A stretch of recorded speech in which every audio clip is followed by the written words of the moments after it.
Bakugo. Bakugo's boots pounded the pavement, his eyes scanning the streets below. Perched on a rooftop, he surveyed the streets. The setting sun cast long shadows across the city, perfect cover for the scum that crawled out after dark. His fingers twitched. Sweat beaded on his palms, ready to ignite. It had been too damn quiet lately. He needed some action, needed to blow something up. "Come on, you bastards," he growled. "Give me a reason." A flicker of movement caught his eye. Down in an alley, 3 figures huddled around a fourth. Bakugo grinned. Showtime. He launched himself off the roof, using controlled explosions to guide his descent. The rush of freefall sent adrenaline surging through his veins. This was what he lived for. Bakugo landed with a resounding boom, concrete cracking under his feet. The thugs whirled along with the man they had caught in the streets. "Dynamite!" the nearly bold man exclaimed. The thugs' eyes darted around the alleyway looking for an escape. When they found none, they dropped the middle-aged salaryman. "Beat it," Bakugo ordered the portly man, who simply nodded and scrambled away. "Well, well," Bakugo sneered, rising to his full height. "What do we have here? A bunch of fucking pathetic losers." He took in the scene with a practiced eye. 3 villains, probably small time. The one on the left, a hulking brute with arms like tree trunks. Likely some kind of strength enhancement quirk. Center, a weaselly-looking fucker with unnaturally long fingers. Those nails looked sharp, some kind of claw quirk? And on the right, a twitchy bastard whose skin seemed to shimmer and shift. Camouflage, maybe? "Dynamite," the leader, Claws, hissed. "We ain't done nothing wrong." Bakugo's lip curled. "Yeah, then why's that guy running like his ass is on fire?" He jerked his chin toward the fleeing civilian. "Face it, you third-rate villains. You're fucked." Muscles cracked his knuckles. "Big talk for one hero against the 3 of us." "3?" Bakugo laughed, harsh and mocking.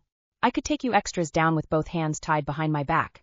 He raised his gauntlets, savoring the familiar weight. One good blast would send these losers flying. "Any last words before I turn you into smoking craters?" Claws snarled and lunged forward. Bakugo's finger tightened on the trigger. Nothing happened. For a split second, Bakugo froze. "What the fuck?" He squeezed again. A pathetic puff of smoke wheezed from the barrel. "Shit!" Bakugo barely had time to dodge as Claws swiped at his face. Those razor-sharp nails whistled past his ear, slicing off a few strands of hair. Fucking shit. The fucking gauntlets were malfunctioning. Again. He was going to murder that glasses son of a bitch when he got back to the agency. No time to dwell on it now. He'd just have to do this the old-fashioned way. Bakugo's grin turned feral. "All right, you want to do this up close and personal? Fine by me." He ducked under another swipe from Claws and drove his fist into the villain's solar plexus. As Claws doubled over, gasping, Bakugo grabbed his arm and used the momentum to hurl him into Muscles. The 2 villains collided with a satisfying crunch. But where was the third? A flicker in his peripheral vision was all the warning he got. Bakugo threw himself to the side as camouflage materialized, swinging a length of pipe. The makeshift weapon clanged against the alley wall. Bakugo rolled to his feet, hands already sparking. "That's the best you got," he taunted. "My dead grandmother hits harder than you." Camouflage's form shimmered, starting to fade. "Ah nah, fucker." Bakugo slammed his palms together, creating a concussive blast that filled the alley with smoke and debris. A hacking cough gave away Camouflage's position. Bakugo lunged, tackling the now visible villain to the ground. A few well-placed explosions, and Camouflage was out cold. Movement behind him. Bakugo whirled just in time to see Muscles charging, meaty fists raised. Time seemed to slow. Bakugo's combat instincts took over. He waited until the last possible second, then dropped and swept Muscles' legs out from under him. As the villain stumbled, Bakugo planted both hands on his chest. "D!" he roared, letting loose with the biggest explosion he could muster. Was it overkill? Yeah, but he was too angry to give a fuck. Muscles flew backward, smashing into a dumpster with bone-jarring force. He slumped to the ground, unconscious. Claws, the only one left standing, looked from his fallen comrades to the snarling hero. His nerve broke. He turned to run. "Oh no, you don't!" Bakugo snarled. He pressed the triggers on his gauntlets, muscle memory taking over. "Nothing. Useless piece of shit." With a growl of frustration, Bakugo launched himself forward. One hand latched onto Claw's jacket. The other ignited, sending them both tumbling to the ground in a controlled blast. Bakugo landed on top, pinning the struggling villain. "Stay down if you know what's good for you," he growled. Claws went limp. "That's what I thought." Bakugo stood, surveying the destruction around him. The alley looked like a war zone. Scorch marks blackened the walls, and the dumpster Muscles had hit was crumpled like a tin can. Not bad for hand-to-hand, but it should have been easier. Those gauntlets were designed to concentrate and amplify his explosions. He could have easily finished the scum with one blast. He raised one arm, squeezing the trigger again. Nothing but an anemic spark. Fuck! Bakugo slammed his fist against the wall. This was the third time in as many weeks that his support gear had malfunctioned. It was getting beyond a joke. He needed those gauntlets. Sure, he could fight without them. He'd just proved that. But against a real threat? A high-level villain? That malfunction could get him killed. Bakugo's jaw clenched. He knew exactly who to blame for this clusterfuck. That smug bastard in support. The one who kept insisting he knew better than him what he needed. He'd told him the calibration was off. Told him the firing mechanism was sticking. But the fucking nerd had the nerve to tell him it was normal. Bakugo's blood boiled. He was the number 2 hero, for fuck's sake. He deserved better than this second-rate crap. Bakugo activated his comm, barking orders for a police pickup. As he secured the villains, his mind raced with all the choice words he had for a certain support technician. Get the fuck out of my way. Bakugo's snarl sent interns scattering like roaches. Good. He was in no mood for pleasantries. The agency hallways blurred as he stormed through. His hands sparked and smoked, itching to wrap around a certain four-eyed bastard's throat. He caught his reflection in a glass door. Blood spattered. Uniform torn. Looking like he'd gone 10 rounds with a meat grinder. All because that smug piece of shit couldn't do his fucking job. Bakugo's lip curled. Oh, he was going to enjoy this. The door to the support department exploded inward, nearly flying off its hinges. Startled yelps filled the air as techs dove for cover. Where is he? Bakugo roared. His eyes scanned the room, locking onto his target. You! Haruto's eyes went wide behind those stupid glasses. Dynamight, sir. I wasn't expecting. Shut it. Bakugo's voice dropped to a dangerous growl. He stalked forward, backing the other man against a workbench. You want to explain to me why I just had to take down 3 villains with my bare fucking hands? I am not sure what you mean, Haruto stammered. That fake confusion only pissed Bakugo off more. Did something happen with your gear? Did something? Bakugo's laugh was sharp enough to cut glass. You're goddamn right something happened. These pieces of shit gauntlets you swore were working perfectly didn't fire. He slammed the malfunctioning gear onto the bench. The impact left a dent in the metal surface. Haruto flinched. Now, I'm sure it's not as bad as all that. Perhaps you're exaggerating a bit? After all, you did defeat the villains. Exaggerating? Bakugo's voice went deadly quiet. The room temperature seemed to drop 10 degrees.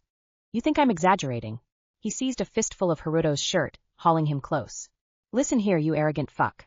I am the number 2 hero. When I go out there, lives are on the line. Mine and the people I'm protecting. So when I tell you something's wrong with my gear, you fucking listen.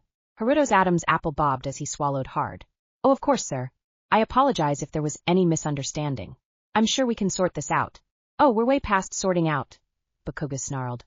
He released Haruto with a shove, sending the man stumbling. You're going to fix these gauntlets. Now, fix them. Haruto's eyes darted nervously to the damaged gear. Well, you see, that might be a bit difficult. The calibration is quite delicate and... I don't want excuses. Bakugo's fist slammed into the workbench. The metal buckled. I want results. Now fix the damn things before I lose what little patience I have left. Haruto's shoulders slumped. I can't. For a moment, Bakugo was sure he'd misheard. What? I can't fix them, Haruto repeated, voice barely above a whisper. The truth is I never fully understood how they worked in the first place. I've been trying to replicate the original design, but... You what? The words came out as more of a roar than a question. Bakugo's vision went red. You've been bullshitting this entire time? Haruto flinched. I thought I could figure it out. I didn't want to admit. You're fired. Haruto's mouth opened and closed, no sound coming out. But sir, you can't. I can, and I fucking well am. Bakugo's eyes blazed. Pack your shit and get out. Now. He turned to address the rest of the support staff, who were all doing their best to look invisible. Any of you other extras know how to fix these? Silence. A sea of wide eyes and shaking heads. Unfucking believable. Bakugo ran a hand through his hair. A thought struck him. It left a sour taste in his mouth, but desperate times and all that shit. Fine, he growled. If you useless fucks can't handle it, we'll go to someone who can. Get me a list of the top support agencies in the area. Now. There was a flurry of movement as techs scrambled to comply. Bakugo's scowl deepened. He hated relying on outside help. But he'd be damned if he'd risk his life or worse his reputation because of faulty equipment. He'd find someone who could fix this mess. And when he did, they'd better be prepared for the highest standards in the business. Bakugo's lips curled into a feral grin. Oh yes, he was going to put whatever poor bastard they found through absolute hell. It was time to separate the extras from the real deal. You stepped into your workshop, the familiar chaos of the space making you instantly smile. The room was a jumble of organized disorder, with workbenches cluttered with half-finished projects and shelves lined with an eclectic array of tools and components. Holographic displays flickered in the air, projecting schematics and data readouts that cast a soft blue glow over the room. You made your way to your primary workstation, carefully navigating around a precariously balanced tower of circuit boards and a robotic arm that was in the middle of some much-needed maintenance. The air hummed with the soft whir of cooling fans and the occasional spark from a nearby soldering station.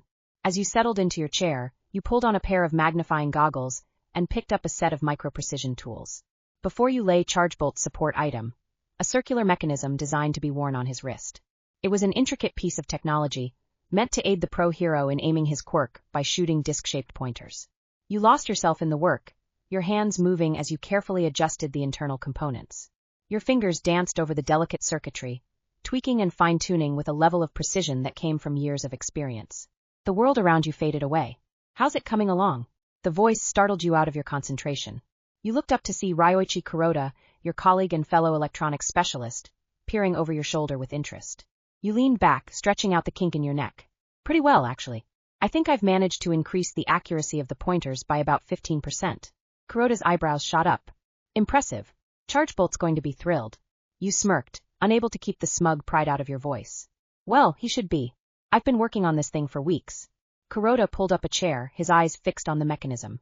Mind if I take a look? You shrugged, sliding the device over to him. Be my guest. I could use a fresh pair of eyes. As Kuroda examined your work, you found yourself explaining the modifications you'd made. See, I've recalibrated the targeting system to account for atmospheric conditions. It should help ChargeBolt aim more accurately, even in less than ideal weather. Kuroda nodded. Clever. But won't that put more strain on the power source? You grinned, reaching for a small component on your desk. That's where this comes in. It's a new type of microbattery I've been developing. Twice the power and half the size. Kuroda whistled. You've really outdone yourself this time. You smiled. It was nice to have your hard work recognized, especially by someone as talented as Kuroda. Thanks. But I'm not done yet. I still need to run some final tests before I'm ready to hand it over to ChargeBolt. Kuroda handed the device back to you. Well, if anyone can pull it off, it's you. Just don't forget to eat and sleep occasionally, okay? You rolled your eyes, but there was no real annoyance behind it. Yes, Mom. I promise I won't work myself to death. As Kuroda chuckled and stood to leave, you turned back to your work. Your fingers itched to get back to the delicate circuitry. You were so engrossed in your task that you barely noticed the hours slipping by. The workshop around you gradually emptied as your colleagues headed home for the day, but you stayed, determined to finish just one more adjustment. It wasn't until your stomach growled loudly that you finally looked up, blinking in surprise at the darkened room around you. You glanced at the clock and groaned. It was well past midnight. With a sigh, you carefully set aside ChargeBolt's support item and began tidying up your workspace. As much as you wanted to keep working, you knew you needed to get some rest. You trudged into the izakaya, tired but damned grateful to grab a beer. Mai was already there, waving enthusiastically from a corner booth. You slid in across from her. The lighting in this place was crap. It made the dark circles under your eyes 10 times worse, but it was cheap and good. And there was no way you would skip on good and cheap food just because the lighting made you look crappier than normal. Rough day? Mai asked, pushing a cold beer towards you. You took a long swig before answering. Just busy. This new project for ChargeBolt is kicking my ass. Mai's eyes lit up. Ooh, tell me more. What are you working on? You sighed, running a hand through your hair. It's a redesign of his wristband. We're trying to improve the aim assist for his pointers. The tricky part is balancing the electrical output without frying the circuitry. Sounds complicated, Mai said, her brow furrowing. You snorted. That's putting it mildly. I've been knee-deep in schematics for weeks. Mia nodded and took a sip of her drink. You should be knees-deep between someone's legs, not with some project. You laughed. I wish. Just then, a commotion near the entrance caught your attention. A tall, armored figure had walked in, and the entire izakaya erupted in excited whispers. Oh my God, Mai gasped, gripping your arm. Is that Ingenium? You glanced over, confirming it was indeed the speed hero. Yep, looks like it. Mai was practically vibrating with excitement. We should go say hi. Or get an autograph. Or dash. You cut her off with a gentle pat on her hand. Mai, relax. They're just people doing their job, same as us. Mai's gaze snapped back to you, her eyes narrowing. Just people? Are you kidding me? Have you seen them? She leaned in, voice dropping to a conspiratorial whisper. Heroes are hot as fuck. You snorted, nearly choking on your beer. Seriously? That's what you're focused on. Oh, don't act all high and mighty, Mai teased. You can't tell me you've never thought about it. All those tight costumes, rippling muscles. You actually had thought about it, but your friend didn't need to know that. I'm a professional, Mai. I don't ogle the people I work with. Bullshit, she said, grinning. I've seen the way you look at Deka's ass when he's in the news. You spluttered, indignant. I do not dash. Oh please, Mai cut you off. It's okay to admit it. They're like walking wet dreams in spandex. Fine, you gave in. Maybe they're aesthetically pleasing, but that doesn't mean anything.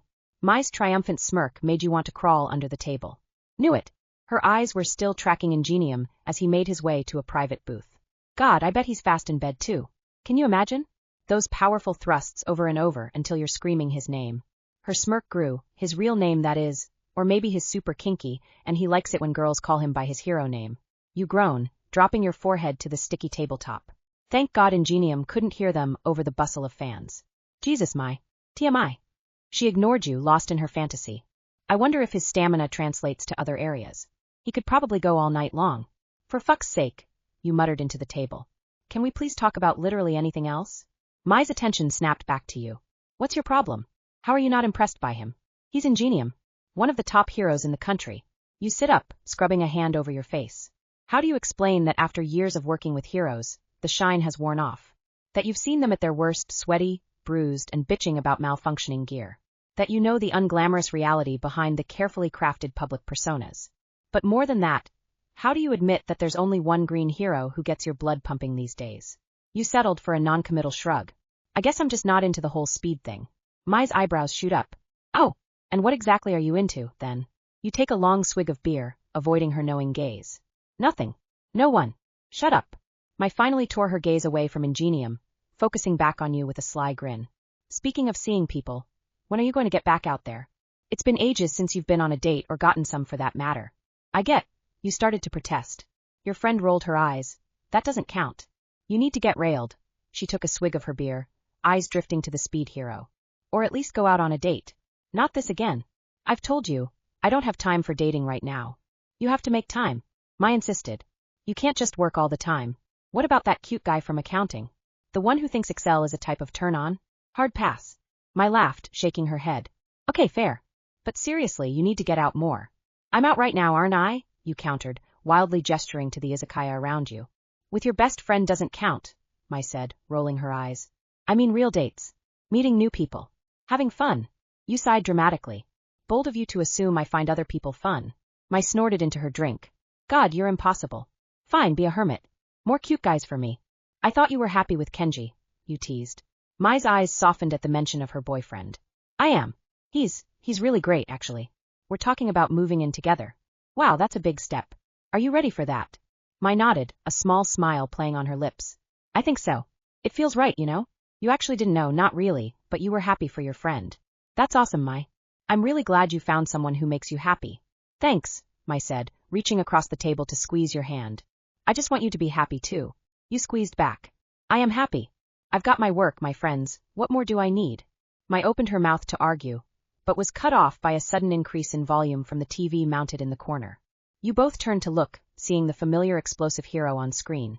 Breaking news, the anchor was saying. Pro-hero Dynamight has just apprehended a group of villains attempting to rob the National Bank. Witnesses say the confrontation was over in minutes, with minimal damage to the surrounding area. The screen cut to footage of Dynamight, looking typically surly as he spoke to the police. His costume was singed and there was a small cut on his cheek, but otherwise he seemed unharmed. Minimal damage? You scoffed. That's a first. Mai elbowed you. Come on, give him some credit. He's gotten a lot better at controlling collateral damage. You had to admit she had a point. Dynamight had made significant strides in reining in his more destructive tendencies over the years. Still, old habits died hard, and you found yourself rolling your eyes at his gruff demeanor on screen. I guess, you conceded. But he's still an ass. Mai laughed. True, but a very effective ass. That smirk that let you know she was up to no good painted her face. A very fine, tight ass. You rolled your eyes and threw an edamame at her.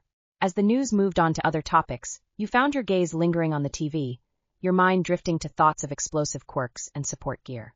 Maybe there was something in Dynamite's technique that could help with Chargebolt's design. You shook your head, forcing yourself back to the present.